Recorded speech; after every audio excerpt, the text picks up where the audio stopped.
원래 너무 부담 안 가셔도 돼요. 왜냐면 그 정부 당국자들 나오는 거는 원래 조회수가 높지 않습니다. 그렇다면서요. 제일 재미없다고. 우리 금융위원회 이윤수 자본시장 국장님 와주셔서 감사합니다. 감사합니다. 누추한 곳까지 와주셔서 고맙습니다. 예, 괜찮습니다. 예. 사실 저희가 이런 그 재테크나 경제 그 유튜브 채널 치고는 정책을 꽤 많이 다룬 편이에요. 아, 그러시군요. 또 관심도 네. 많고 사실 이게 진짜 많은 투자자들, 주주들, 그죠 개개인의 삶에 뼛속 깊숙이 영향을 미치는 것들이 많잖아요. 그렇습니다. 그래서 제가 어렵게 우리 이윤수 국장님에게 좀 한번 나와 주십사 이렇게 부탁을 드렸습니다. 근데 제가 모신 이유가 있죠. 네. 이번 정부 들어서 굉장히 신기할이 많지, 코리아 디스카운트 방안을 좀 해소하기 위한 정책적인 노력이 굉장히 많이 나오더라고요. 이게 뭐 딱히 이유가 있습니까? 이렇게 열심히 하시는 이유가? 예, 그런 평가를 좀 시장이나 언론에서 받고 있는데요. 사실 진작에 이런 노력을 많이 했어야 되는데 못한 게 사실 정부에 있는 입장으로서 좀 죄송하다는 말씀을 먼저 드리고요. 뭐 여러 가지 이유가 있겠지만 지금 우리 주식시장에도 개인 투자자들이 굉장히 많아져서 네. 굉장히 그 보이스가 큰 측면도 있고요. 또 새 정부가 들어오기 전부터 자본시장 쪽 공약을 하면서 일반 주주들의 어떤 권익 제고, 뭐 투자자 보호 이런 쪽의 공약을 사실 미리 좀 제시를 하고 들어왔기 때문에 그쪽 부분에 있어서 우리가 좀 정책적인 노력을 해야 되겠다라는 생각들을 하고 새 정부 출범 이후에 그런 부분들을 굉장히 작년에 좀 속도를 내서 그렇게 추진하는 측면이 있습니다. 근데 실제로 어떠세요? 그러니까 우리가 그 개인 투자자 1,400만 시대 막 그렇게 하잖아요. 네. 한 2년 전만 해도 600만 명대 막 이랬었는데 급증을 했죠. 실제로 그 정책을 만드실 때 있어서 개인 투자자가 많아진 게 좀 신경이 많이 쓰이세요? 그렇습니다. 사실 네. 정부 입장에서는 우리 선진 시장 쪽으로 보면 대부분 기관 투자자 위주 시장이 많거든요. 예. 근데 우리는 뭐 개인 투자자 거래 비중으로 보면 개인 투자자 비중이 60%막 70%까지 가는 경우가 있어가지고 사실 뭐 미국이나 일본 같은 경우에 한 20% 내외거든요. 네. 그러니까 이게 기관 시장이다 보면 이제 기관들하고 주로 어떤 정책을 하고 거기에 미치는 영향을 보면 되는데 개인 투자자들이 많이 들어오다 보니까 개인 투자자들의 보이스에 대해서 투자자로서 주주로서의 어떤 보이스를 정부로서 좀 더 신경을 안 쓸 수가 없는 정무적으로도 그렇고 정책적으로도 그런 상황입니다. 막 그 금융위 금감원 앞에 가서 막 시위들도 많이 하시고. 맞습니다. 뭐 예를 들면 뭐 공매도 이슈나 알고는 이런 계시죠? 거. 예, 그렇습니다. 네, 이게 뭐 특히나 IPO 시장이 핫하고 그럴 때는 그런 어떤 뭐 따상 이슈라든가 어떤 물적 분할 이슈라든가 맞아요. 네. 또 뭐 어떤 내부자들의 대규모 주식 매각 등등 여러 가지 이벤트들이 또 재작년 이럴 때부터 있었기 많았죠. 때문에 그런 부분들에 대한 어떤 니즈도 많이 높아진 측면이 있습니다. 약간 조금 뭐라 해야 되나 궁금하기도 하고 아쉽기도 했던 거 하나 여쭤보고 좀 본격적으로 시작을 해볼게요.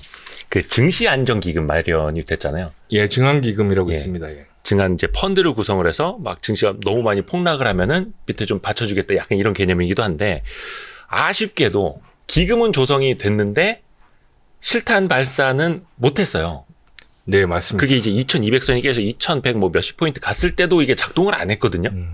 혹시 뭐 이유는 왜 그랬어요? 이유는 사실은 저희도 작년이죠. 작년 9월 말일이 연 저점으로 2155포인트까지 갔고요.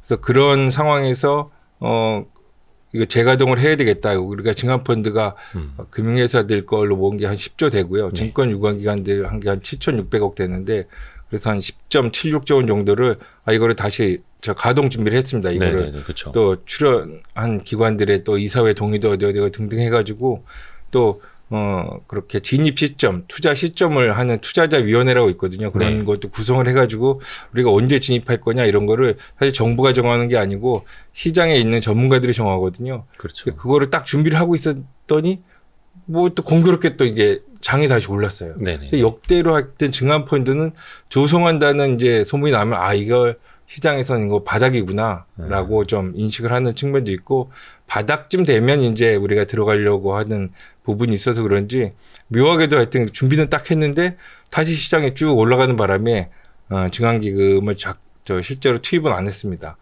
뭐 안 하는 게 제일 좋겠죠. 상황이 뭐 쓸 필요 없는 상황이면 더 좋은 건데. 예. 그래서 지금도 사실 지금 뭐 한 2,400, 2,500 예. 횡보세를 하고 있는데 현재도 뭐 증강기금은 시장이 안 좋을 때 어떤 최후의 안전판으로서 아직도 우리가 정부의 어떤 히든 카드로 가지고 있는 상황입니다. 아직 있는 거죠. 예, 있습니다. 그럼 대충 코스피 한 언제까지 밀리면 네. 저기가 마지노선이다. 네. 저쪽에서 실탄 발사한다. 네. 좀 힌트 좀 주고 가시면 안 됩니까? 힌트는 드리게 되게 사실은 어렵고요. 왜냐하면 이게 우리가 정부에서 정하는 게 아니라 투자자위원회에서 그 당시에 시장 상황을 봐가지고 모여가지고 쭉 운용사들하고 해가지고 그걸 정하거든요. 그래서 이걸 뭐 정부에서 어느 선에 정도면 들어갈 거다라고 미리 말씀드리기는 어렵지만 어떤 그 시장에서의 어떤 심리적 마지노선, 이거 진짜 여기까지 뚫리나? 뭐 이런 정도 되면 그 시장 센티먼트에 맞게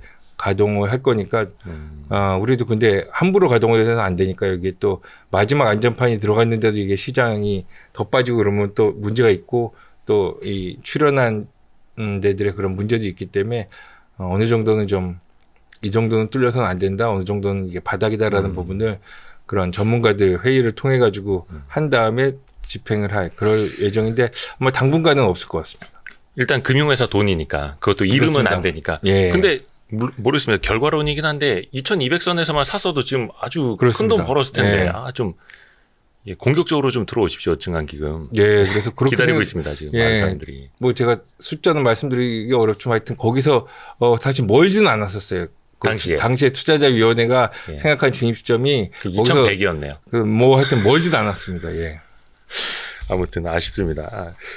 그 많은 사람들이 또 하나 이제 기다리고 있는 것 중에 MSCI 선진지수. 네. 우리나라 이제 아직도 신흥지수에 있고 맞습니다. 계속 신흥지수에 있으면 중국이나 인도 비중이 커지고 있기 때문에 우리는 쪼그라든다. 그래서 선진지수로 가야 된다. 이렇게 당위성을 이야기하는데 정부의 생각은 혹시 어떠세요? 맞습니다. 저희도 사실 국격에 우리나라가 사실 이제는 뭐 스몰 오픈 이코노미라고 보기는 어렵고 거의 G10 국가이기 때문에 그렇죠. 작은 나라는 아니거든요. 그래서 당연히 우리나라의 그런 경제 규모나 수준에 맞게 MSCI 선진지수에 가는 게 타당하다라고 생각은 들지만 그동안 또 MSCI나 글로벌 투자자 보기에는 아직 우리 자본시장이나 외환시장을 선진국으로 평가하기는 좀 어렵다라는 그런 평가 숙제들이 있기 때문에 안 되고 있는데 우리가 뭐 앞으로 말씀드릴 그런 자본시장 선진화 노력이 잘 결실을 맺으면 거기에 따라오는 결과로서 MSCI 선진지수 편입도 뭐 머지않은 시간 내에 되지 않을까라고 뭐 기대는 하고 있습니다. 그걸 위해서 이제 하나 둘씩 개선해 나가는 흐름이 포착이 되는데 또 그 중에 하나가 뭐 공매도도 있고요. 그거는 이제 잠시 후에 질문을 좀 따로 한번 여쭤볼게요. 거의 공매도 특집처럼 하나 꾸밀 수도 있는데. 일단 정부가 그래도 이제 코리아 디스카운트 현상에 대해서는 인지를 하고 있는 거고. 맞습니다. 이걸 이제 개선하려는 노력은 하고 있는데 네. 이제 제일 중요한 게 원인 진단 아닙니까? 진단. 네. 코리아 디스카운트 현상의 핵심 이유는 뭐라고 혹시 보고 글쎄요, 계세요? 그동안은 전에는 사실 무슨 그런 우리가 북한과 이슈 때문에 지정학적 리스크 네. 이런 부분도 있었지만 또 우리가 또 기업들의 어떤 거버넌스 소위 얘기하는 기업 지배구조가 외국인 투자자들이 보기에는 좀 이게 좀 합리적이거나 투명하지 못하다라는 네. 측면도 있었고요. 또 뭐 회계 쪽도 회계 투명성이 좀 네. 떨어진다라는 측면도 있었고 또 어떤 배당이나 이런 팔럿이나 이런 부분들이 외국인 투자자 입장에서 보기에는 좀 만족스럽지 못하다. 이런 지적들이 그동안 쭉 있어서 이게 뭉쳐져서 이제 코리아 디스카운트라고 해서 코리아 디스카운트라는 게 우리나라 기업들이 어떤 실적이나 수익성에 비해서 이게 동종 다른 나라 기업에 비해서 굉장히 낮게 평가를 받는 거거든요. 네. 그래서 이제 퍼 기준으로 그렇고 PBR 기준으로 보면 더 낮게 좀 평가받는 부분이 있어서 아직 우리 자본시장이 뭐 좀 더 정부도 노력을 기울이고 다음에 상장회사들도 노력을 하고 다들 노력을 하면 조금 더 지수가 상승할 가능성이 많다라고 생각을 하기 때문에 이런 제도 개선 노력을 열심히 지금 하고 있는 겁니다. 좋습니다. 그래서 그 코리아 디스카운트 현상을 좀 풀어나갈 수 있는 방법 혹은 열쇠 하나둘씩 좀 같이 우리 이윤수 국장님을 좀 찾아보면 좋을 것 같고 제 개인적으로도 좀 많이 취재를 했던 분야기는 한데 좀 요게 많이 아쉽더라고요. 그러니까 사실 코스닥에도 적자 기업들 뭐 기술 특례 상장이라든지 여러 방식을 통해서 적자 기업들도 상장할 수 있는 문을 많이 열어줬어요. 그렇죠. 근데 비상장일 때 투자했던 뭐 VC라든지 이런 엑시트할 수 있는 창구는 잘 되어 있는데 정작 증시에 올라오면 이 기업들이 비상장일 때보다도 더 저평가가 되는 현상들이 나타나고 있거든요. 그러니까 이걸 보면 많은 사람들이 증권 발행시장뿐만이 아니라 유통시장에도 좀 정책을 세밀하게 써야 하는데 너무 주식시장, 이 유통시장을 너무 뭐라 해야 되냐 좀 서자 취급하는 거 아니야 이런 비판들도 있습니다. 좀 어떻게 생각하세요? 저는 사회자님 의견에 상당 부분 동의를 하고요. 네. 왜냐하면 그동안은 이게 우리가 자본시장을 기업의 자금 조달 창구 쪽으로 좀 봤기 때문에 상장을 많이 시키는 게 손이다. 일단은 뭐 웬만하면 상장을 시키고 그 전에 투자했던 자들은 엑시트를 하게 해주고 우리나라 상장 기업이 많은 게 좋은 것처럼 생각한 측면도 네. 있었지만 사실은 그런 발행 시장도 중요하지만 실제로 이 정도 사이즈의 자본시장이라고 하면 유통시장에서의 주주 보호, 투자자 보호 노력은 거기에 비해서는 좀 소홀하지 않았나라는 생각이 들고요. 그래서 이제 작년부터 그런 물적 분할 이슈나 내부자 거래 이슈나 불공정 거래 이슈 등등에 대해서 노력을 해서 그러니까 투자자의 신뢰를 좀 제고하기 위한 그런 노력을 좀 늦게나마 하고 있다는 말씀을 드립니다. 맞습니다. 그래서 일각에서는 이제 상장 만능주의에 빠져 있다. 그러니까 물론 이제 투자자들도 마찬가지고 정부도 마찬가지 이런 지적이 있습니다. 여기서 이제 이어지는 문제 중에 하나가 우리나라는 그 주식 장사를 너무 많이 한다라는 지적이 높습니다. 그러니까 모기업, 자회사 막 이중 상장돼 있고 그래서 이거를 더블 카운팅을 하는 이슈들도 있고 그래서 왜 이렇게 저평가되어 있냐 알고 보면은 투자할 대상이 그 하나가 아니라 여러 개로 쪼개져 있고 또 한때는 물적 분할해서 상장을 하는 게 어떤 회사의 능력인 것처럼 평가를 받던 시대도 있습니다. 지금 또 이제 많은 분들이 좀 깨우쳐가고는 있습니다만 쪼개기 상장 또 이중 상장 문제 이거 혹시 정부에서도 인지를 하고 계십니까? 네. 그래서 많은 다수의 자회사를 추가로 이제 상장을 하면서 모회사 기업 가치에 부정적인 영향을 미친 사례가 많이 있다는 걸 알고 있습니다. 특히나 또 사업 부문을 바로 떼어내가지고 상장하는 물적 분할로 자회사 상장 이슈가 사회적으로 문제가 됐었는데요. 다만 우리가 물적 분할 이슈하고 이 자회사 상장 이슈는 조금 나눠서 봐야 될 부분이 자회사를 설립해서 상장하는 거는 사실 여러 가지 케이스가 있을 수 있습니다. 그래서 이런 부분들을 정부가 일률적으로 규제를 하는 게 과연 타당한지 그런 부분은 조금 더 생각을 해봐야 되고요.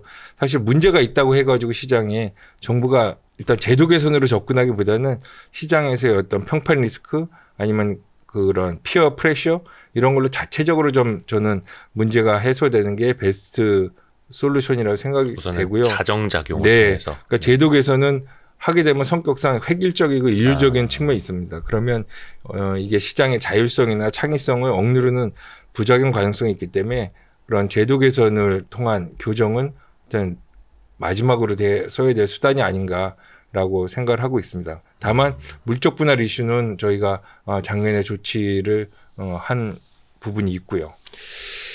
뭐 LG화학의 LG 에너지 솔루션, 뭐 물적 분할로 상장 그때부터 많은 분들이 이제 저희 거의 뭐 국민적으로 물적 분할의 재상장에 대해서 부작용을 또 이제 스터디를 하시게 됐는데 그래서 이제 몇몇 대안이 나오기는 했습니다.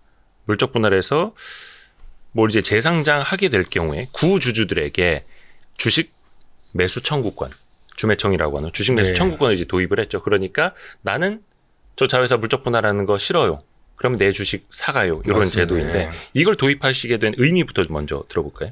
그래서 우리가 이제 세 가지 조치를 했는데 그중에 제일 중요한 부분이 사실 주식 매수 청구권이라고 할 수 있습니다. 하나는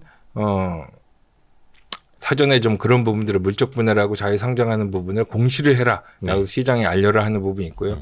두 번째가 이제 물적 분할 단계에서 모회사 주주가 반대하는 자들에 대해 하면은 사줘라라는 부분이 있고요.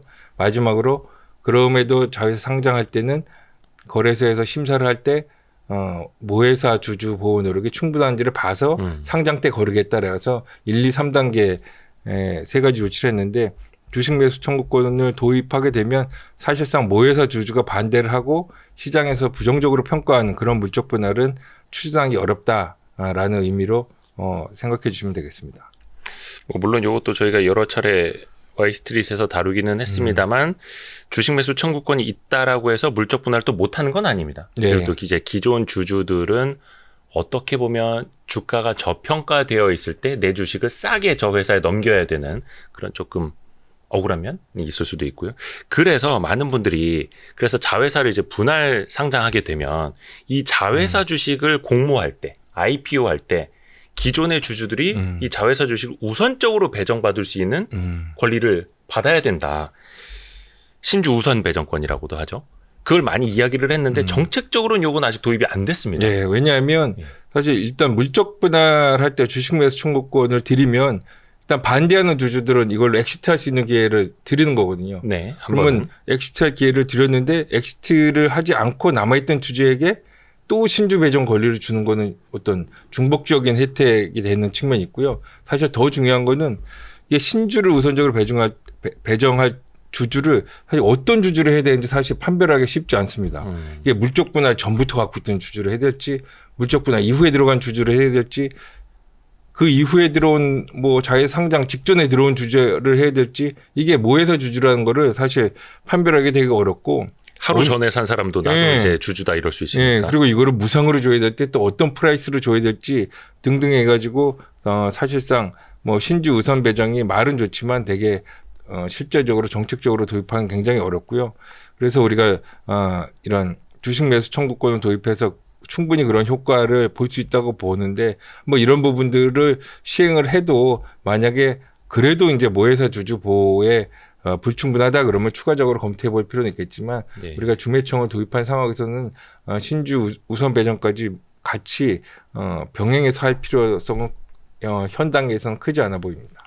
근데 일단은 그 주식 매수 청구권을 줬는데 그 사람들에게 또 자회사 신주 우선 배정권을 준다면 이제 중복 혜택이 될 수 있다라고도 말씀을 해주셨는데, 근데 주식 매수 청구권의 행사를 안 했으면 중복 혜택이 아니잖아요.